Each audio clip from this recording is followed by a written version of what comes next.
Hey guys, Tarke here, and today I'm going to go through what in the patch notes leapt out to me. I'm not going to read these word for word. If you want that, check the Twitch VOD. There's lots of things that I won't mention which got crazy buffed. I'm only mentioning things which stood out to me, personally. Now, things worth knowing. As someone who plays a lot of dot builds, lots of chaos-based dot builds, said I want to play a chaos-based dot build probably to start with. Don't get too excited about the chaos buffs. Stuff like Essence Drain saw very big buffs, Death Zone saw very big buffs. There's still a buff overall, but keep in mind they changed the Blight Threshold Jewel. The Blight Threshold Jewel gave up to about 50% more Chaos Multi when using both of them. This did have diminishing returns, so in reality it was more like 30-ish%. So all the stuff like Essence Drain damage going up, Death's Oath damage going up, this is very big buffs. Even factoring in the nerfs, it's still a big buff, but it's not as huge as it seems. Still great though, and the Death's Oath buff is very nice for map clear. So, let's get into the biggest losers, then the biggest winners, and then things worth mentioning. Life Leech. Life Leech got hit pretty hard. I still think that Life Leech will be good if you invest into it. I still think that a fully invested Life Leech Slayer will still be decent. Mark has been making loads of comments. Life Leech is really confusing and really complicated. Engineering Attorney has a very good video on it. Watch all the videos, read all the things. Life Leech is weird. But yeah. SRS. They nerfed SRS. The SRS nerf kind of made me laugh. Well, by kind of, I straight up laughed for about 30 seconds and then watched Rise cry, and it was brilliant. So SRS has always been a weak skill compared to stuff like Spectres for quite a long time now. And one of the biggest issues was actually maintaining the mana. You used to have to often go blood magic with it. And the mana cost has gone up by a base of 4, which is pretty substantial. So yeah, SRS is worse. So way to go, GGG. 10 out of 10. Ugh. A lot of the mana changes overall I actually disagree with, but this was the most obvious, like, what are you doing? Armageddon Brand. This is another one where I was kind of like, the hell are you doing, GGG? So we knew that Brand was going to be nerfed, and I was expecting just like slight damage nerfs to Brands. They actually changed the rate at which Armageddon Brand activates, so they nerfed the damage and then made it proc less frequently. However, when it came to Storm Brand, they only nerfed Storm Brand damage and didn't change its activation rate. So even though Storm Brand was the more powerful and the more ridiculous Armageddon Brand, it was nerfed less than Armageddon Brand, which makes no sense to me. Next up is Arc. So Arc saw some mild damage things, but the main thing is lowered the range at which Arc can chain from 50 to 25 units. It's still going to be very good boss damage, but that is a big hit to the map clear. Very big hit. Also, most spells, which were very good on traps and mines, they saw their cast time improved and their damage values go down. Another example is GC. This is a big buff to self-cast and totems, and a big nerf to automation and traps and mines, since they've like revalued the damage through self-cast and lowered the base, so it evens out. Next up is Poet's Pen. Poet's Pen, here we go. Poet's Pen now only triggers soccer spells within it if you've attacked with that specific weapon, rather than both proccing all the time. So if you want to dual wield Poet, you'd have to go stack like a bunch of attack speed, or you could do single Poet builds. A lot of people who played SSF have actually done single Poets builds, and they're pretty good. The real question is it worth doing over just self-cast, considering all the self-cast buffs? Then Loreweave. So Loreweave now gives up to 78 max res from 80. That's still good. It's still very strong, considering how easy it is to get just through the recipe. It's still a very good SSF chest. It's just gonna be beaten out by obscene, like fractured, synthesized Elder Shaper items, for example. But you'll still use it on quite a few builds. Getting into the biggest winners, Trickster. I played Trickster before this league. Most of my characters were Trickster last league, and now Trickster's just like even cooler now. So the main things that have gone on here, Swiftclaw now also causes you to gain a power or frenzy charge each second while channeling. I'm actually going to just show it to you in here. This is the old school stuff we used to use before Path of Building. So you can see that power frenzy each second while channeling, or nice for any channel skills. Ghost Stance is pretty good. It gives 5% chance to evade while you have ES. Flat chance to evade is very strong. It gives you 3% reduced damage taken per Ghost Shroud. Ghost Shroud is a new mechanic, stacks up to 3, so this is up to 9% generic damage reduction. Very strong. When hit, lose a Ghost Shroud and recover any shield equal to 5% of your evasion rating. So if you're using a bunch of evasion gear or a mixed evasion ES gear, this is basically just like a nice little ES buffer. This is mostly strong for builds which have just like a little bit of ES, and they're just maintaining a steady bit of ES. Like in, for example, a Eldritch Battery Mine of a Mana build, so they only have like maybe like 2k-ish any shield. They're just kind of keeping it stable with a good amount of evasion on gear and to maintain the Ghost Dance buffs. And then also 10% movement speed while you have any shield. So this node gives you 10% movement speed, 5% chance to evade, up to 9% generic damage, and a way to kind of like buffer up your ES value. The minor nodes all give evasion, ES, attack, and cast speed. Escape Artist still gives you evasion per maximum ES on helmet and ES per evasion on body armor.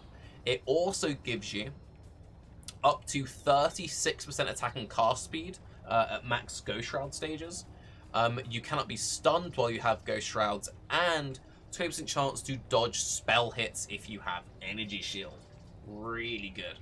You could still do Escape Artist Acro, Phase Acro. I probably will mess around with it a lot. I've started planning out trees, but because of all the new tree stuff, it's actually really difficult to plan trees. The fact it's so difficult to plan out trees is amazing. Chris said on Bayclass the thing he was most excited was the passive skill changes and how it's going to take a long time for people to work out what's best. This is really big.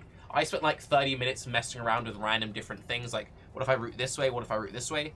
It feels completely different to route now. Big, big, nice. Very, very nice. Trickster. I already love Trickster. Trickster's even better. Not only did they change that, they also added an extra 5% more damage for dot builds, so that's also pretty good there. So, getting into what's next on the biggest winners. ES Leech. We have ES Leech, like, everywhere. Everywhere. We actually have so much ES Leech, we have more than we realistically need. So we've got a bunch of new clusters which give little bits of ES Leech, and then we have very strong clusters which give a whole bunch of ES Leech in their minors, loads in them notables. They give increased total recovery, they give you attack and cast speed, they just give you like loads of good stuff. This one up here is also very, very strong, giving you 3 minor, increased total recovery, 0.8 is a lot. And then increased damage. That's the thing as well, like, all these leech nodes not only give you, like, leech and increased leech, they also give you cast speed and damage. Compare that to the nodes down here, and it's like, these just give you leech. They're like, hey, let's give them the leech and then other good shit. Like, it's insane how good these leech nodes are. One thing worth noting for all the people playing Soul Rend, asking like, oh, how should I get all the nodes? Soul Rend already has 4% ES, and you're going to play that as a dot build. You're not going to need all of the ES Leech. And if you're playing an Occultist, you don't even need Leech because you've got the crazy regen. The ES Leech is mostly for just an additional like buff to Occultist. But for like Trickster-based memes or Inquis-based memes, because Inquis has crazy ES recovery now. But yeah, basically ES Leech, big, big. So, next up, Fork. Fork is my favorite mechanic. I love Fork, and Fork is now actually a damage increase. The gem is up to 9% more damage. If you're playing a Fireball build, which also got substantially buffed this patch, Fork is a huge damage increase because you can use overlapping AoE. So let's say you have a boss near a wall, you hit the boss, and then it forks, the Fireball explodes on the walls, all AoE overlaps on the boss, and the Fork gem is a damage increase. Imagine if GMP, for example, gave more damage. Big buff to Fork, really nice for Fireball. Also potentially Spark, which also got a lot of buffs. New cast supports in general. A lot of the new cast supports seem really interesting, and you just need to try them out. They all look very good. Stormbarrow rework looks good. We just need to try them out, see which ones feel good with which skills. Feels good. Onslaught gem. I really like the Onslaught gem. For some reason, Rise doesn't like the Onslaught gem. I'm assuming Rise is being a bit silly. Now, what the Onslaught gem does now is when you hit a unique, it has a 10% chance to give you Onslaught for 3 seconds. So let's say you used, you know, like Orb of Storm's Curse on hit. If you have an open link somewhere, you can socket it in. If you had an open link on a Castle Damage Taken, you could like Castle Damage Taken, Stormbrand, Onslaught. A lot of builds don't need it, but for the builds that do need a way of reliably proccing Onslaught on bosses, this is a way to do it. If you're a build, for example, like a Summoner maybe, and you had to use a Flask for Onslaught before and you couldn't get like it on kill, well, maybe you could do like Ball Lightning, EE, Curse on hit, Onslaught. And, you know, there's lots of ways to kind of fit it into random utility setups if you have the gems that you can generate it. Even if it's only something that only 5% of builds do, the fact that there's that option now is huge. Even if it's a super niche thing, you only do it 1 in 20 builds, more options that make you think and care about your links is massive. Especially with how ridiculously powerful Abyssal Jewels are. Anything which makes gem sockets better, in my opinion, is great. So I love this, even if no one uses it, I love it. Really, really nice. Convocation.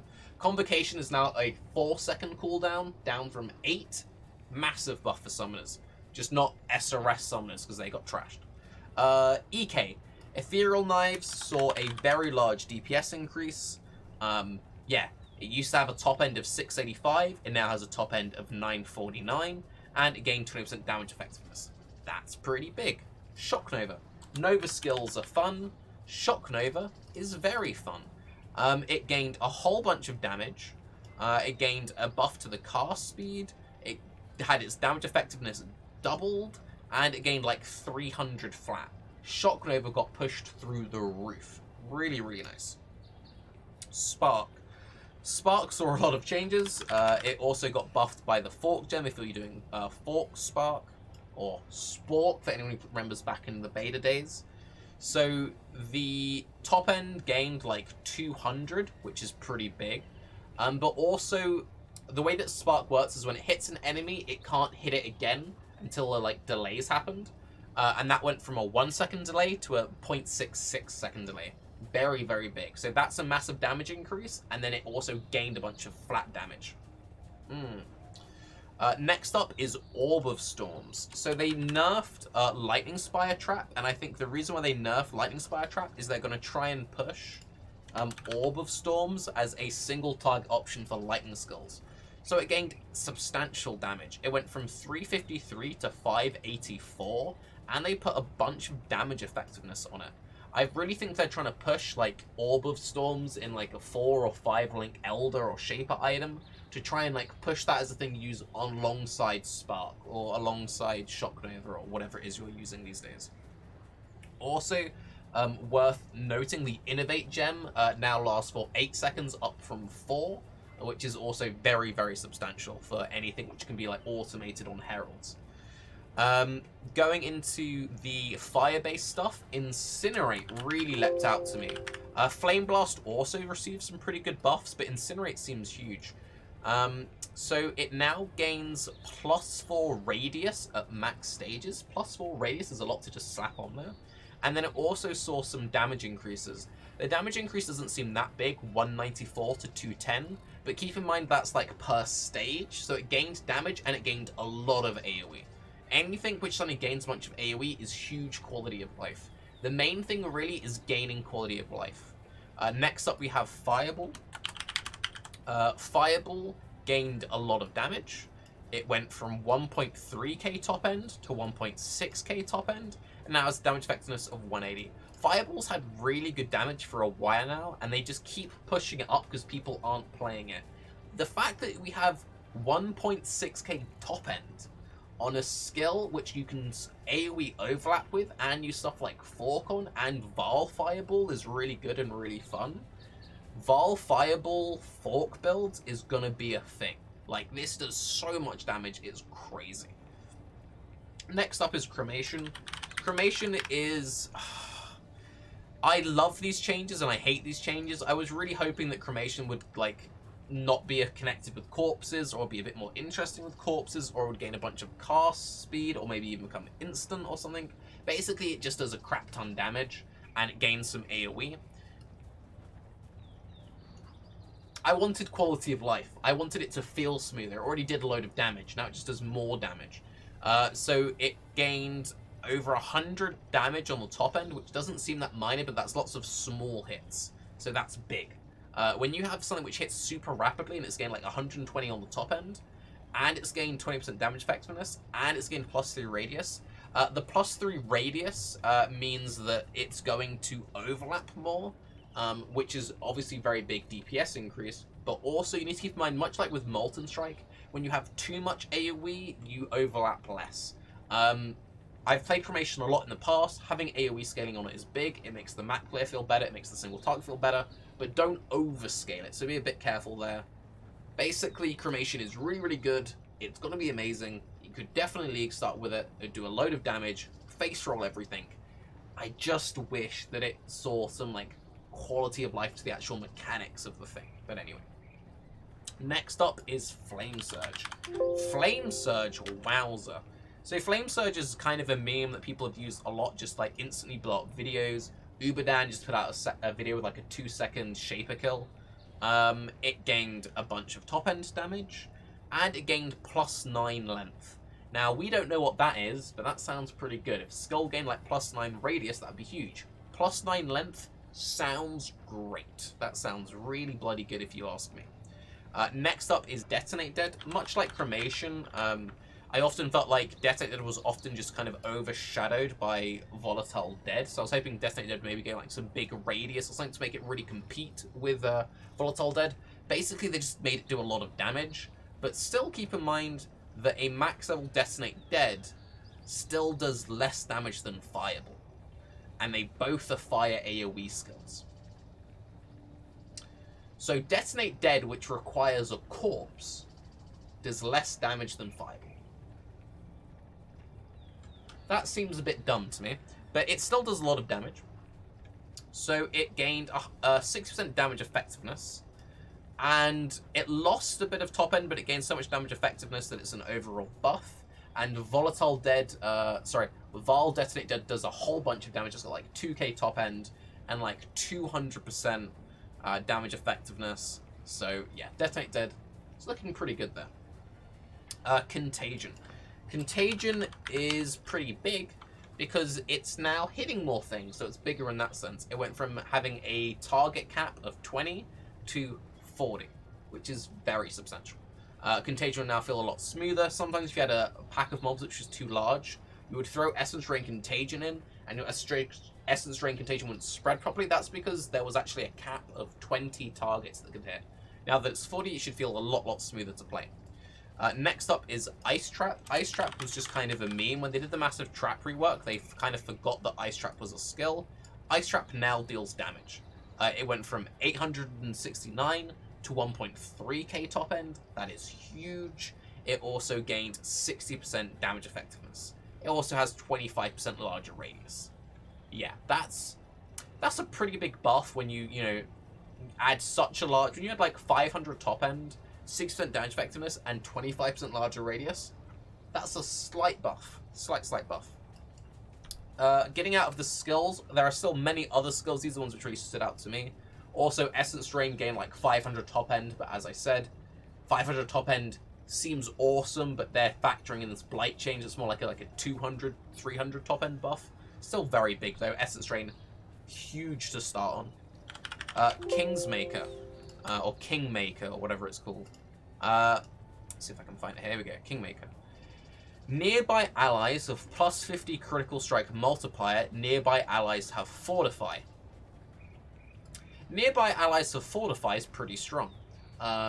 Yeah, this is really good for Animate Guardian. Really good. This is also very interesting for support builds. So you can have the crit multi and the nearby allies have Fortify. I also have a bunch of people in my chat saying Tarke doesn't know Detonate Dead does additional damage based on Quartz HP. Most of the time they're using stuff like Unearth and Desecrate, so meh, it's there, but it still seems dumb to me that Fireball has such a higher base damage comparison. But anyway, next up is Decay. Decay could already carry you into red maps. It struggled on bosses, but it could carry you pretty hard. And it gains just under 200 flat top end. Pretty bloody good. Decay is looking, if you can fit it into your build. Things worth noting.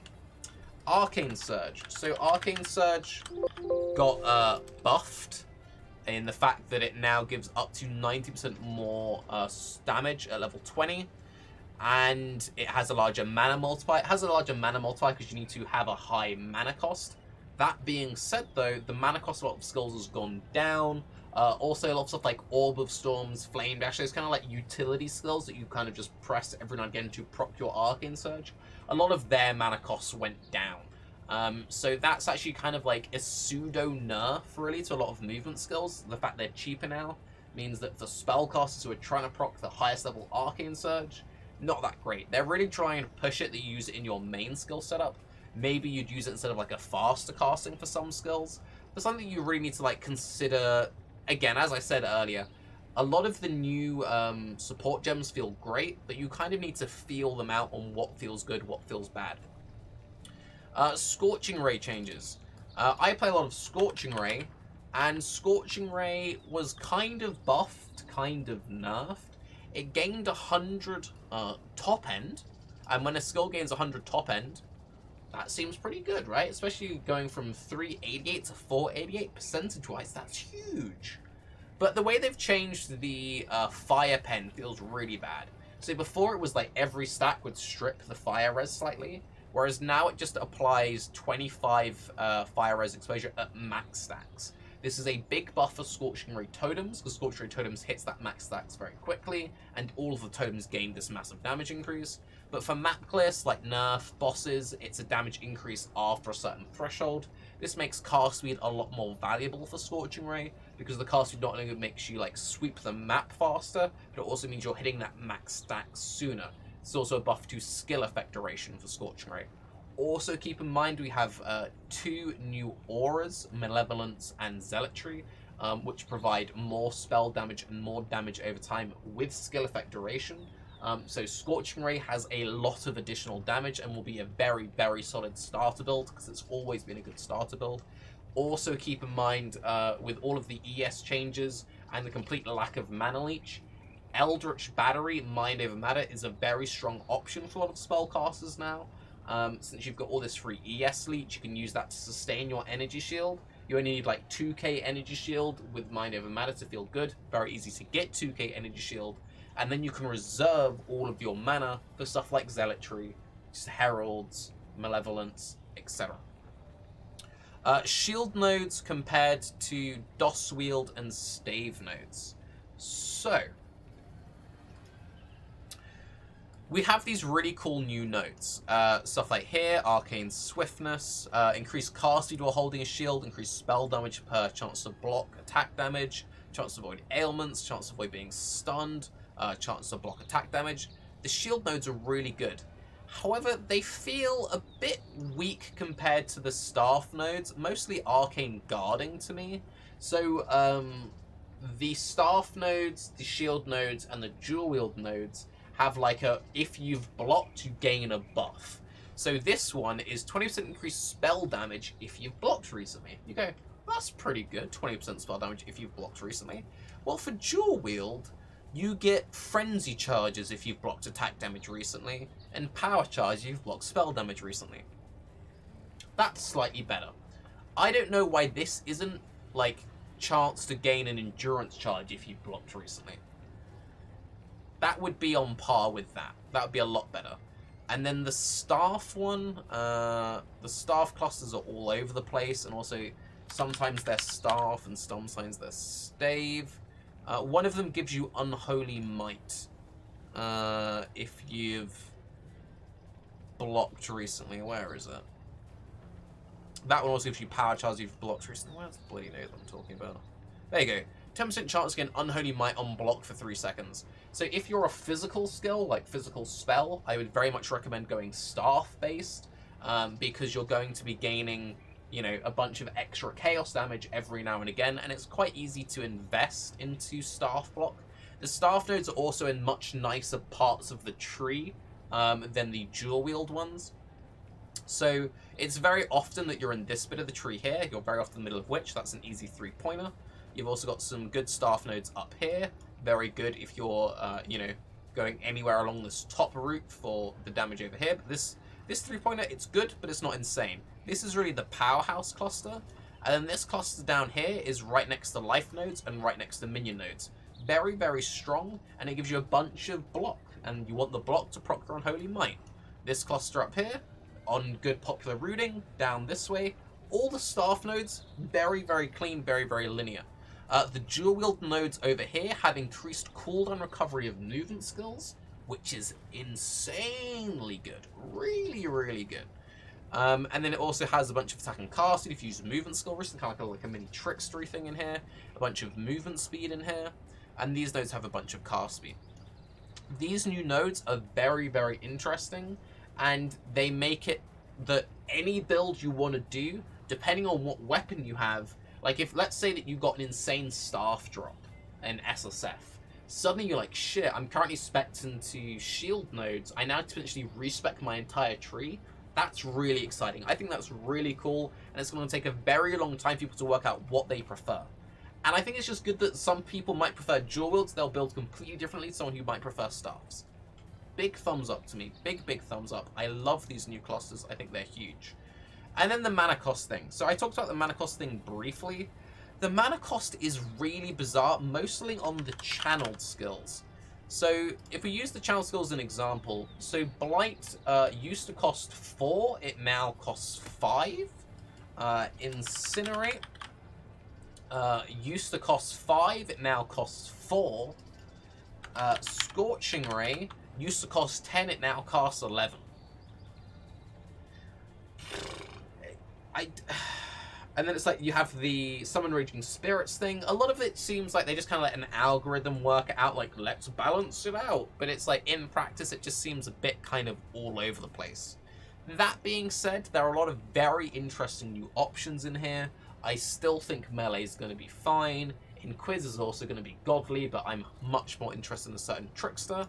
And just to kind of review, do I think these changes will make people want to play Selfcast? Yes. I think these changes will definitely make people want to play Selfcast. I think that this was a very successful Selfcast push. I don't like how much they're pushing Energy Shield this league. I really would have liked at least one Mana Leech node somewhere on the bloody tree. Also, since people have mentioned it to me, Tarke, are you worried about Caustic Arrow damage? Because they've nerfed Blight, but they haven't buffed Toxic Rain or Caustic Arrow accordingly.